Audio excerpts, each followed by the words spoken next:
A essa altura, você já sabe que o Infolaudo tem um biobanco aprovado. Mas como tudo isso funciona na prática? Como são armazenadas as amostras?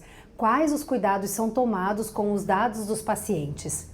E o que garante que todo o processo seja seguro e ético?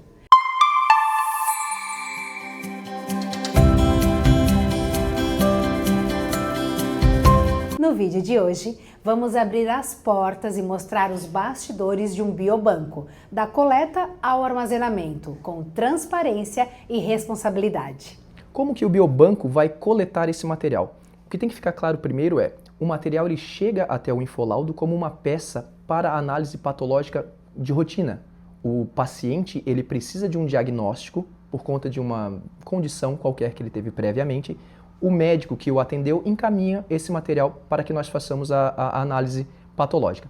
Terminada essa análise patológica, o material que sobra, nós poderíamos utilizar para pesquisa se o paciente autorizar. Então tem que ficar muito claro aqui que essa utilização para pesquisa, ela só se dá após o consentimento do paciente, ele autoriza isso através de assinatura de um documento chamado Termo de Consentimento Livre e Esclarecido, no qual nós explicamos todo o procedimento, é um documento legal, aprovado pela CONEP, que é o nosso órgão máximo na conduta ética em pesquisa com seres humanos, vinculado ao Ministério da Saúde, lá em Brasília. A partir desta assinatura, o material remanescente nós poderemos armazenar. Veja, nesse momento eu estou falando apenas do armazenamento dessa amostra para que futuramente seja utilizado para pesquisa. Quando pesquisadores tiverem o interesse de utilizar esse material que nós armazenamos aqui no biobanco, após o consentimento do paciente, aí sim nós temos que fazer toda uma tramitação, mais uma vez, legal, junto ao Comitê de Ética, precisa se respeitar princípios éticos, morais e toda a questão de legislação de proteção de dados, de identificação do paciente. A gente garante ao paciente o anonimato.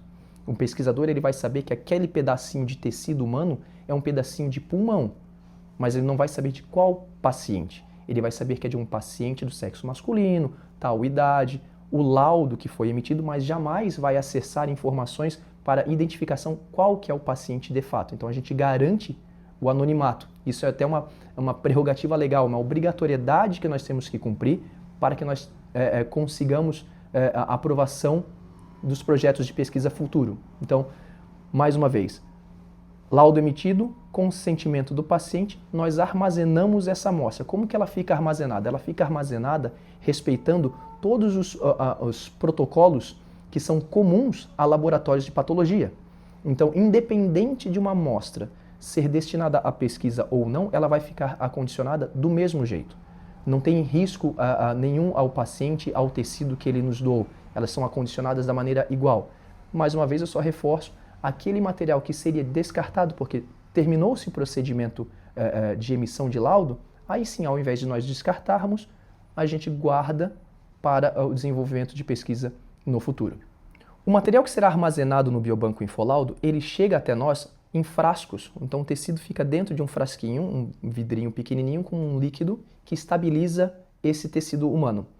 Uma vez dentro do laboratório, ele passa por um procedimento em que ele é emblocado em parafina. Esses bloquinhos de parafina são muito estáveis e são acondicionados em armários devidamente identificados e são então separados para serem feitos cortes em lâminas de vidro.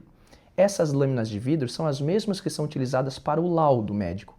Então, uma vez preparada a lâmina de vidro, o médico lauda e o material que sobrou ainda está num bloquinho de parafina dentro desses armários em ambiente específico.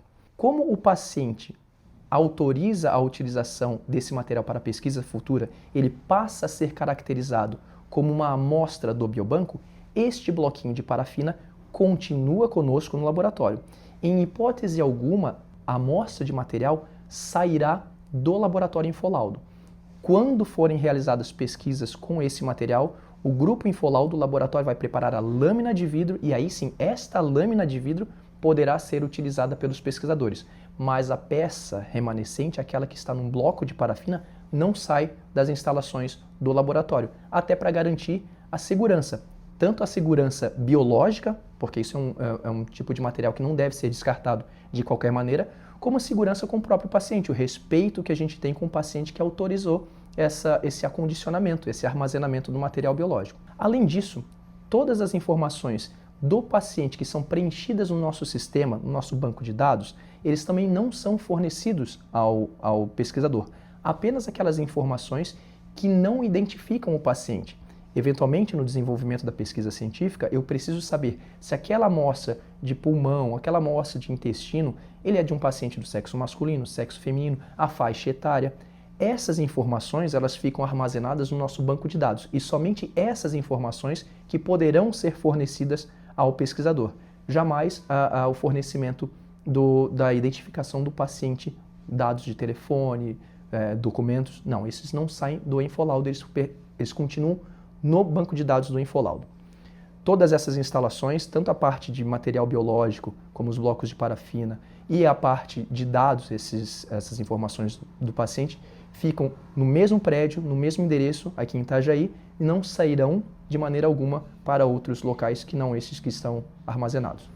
Vale lembrar, todo o funcionamento do biobanco é regulado por normas éticas e aprovado pelo Comitê de Ética e Pesquisa, o CEP, e pela CONEP. Na prática, o que fazemos é preservar a informação biológica que pode salvar vidas no futuro.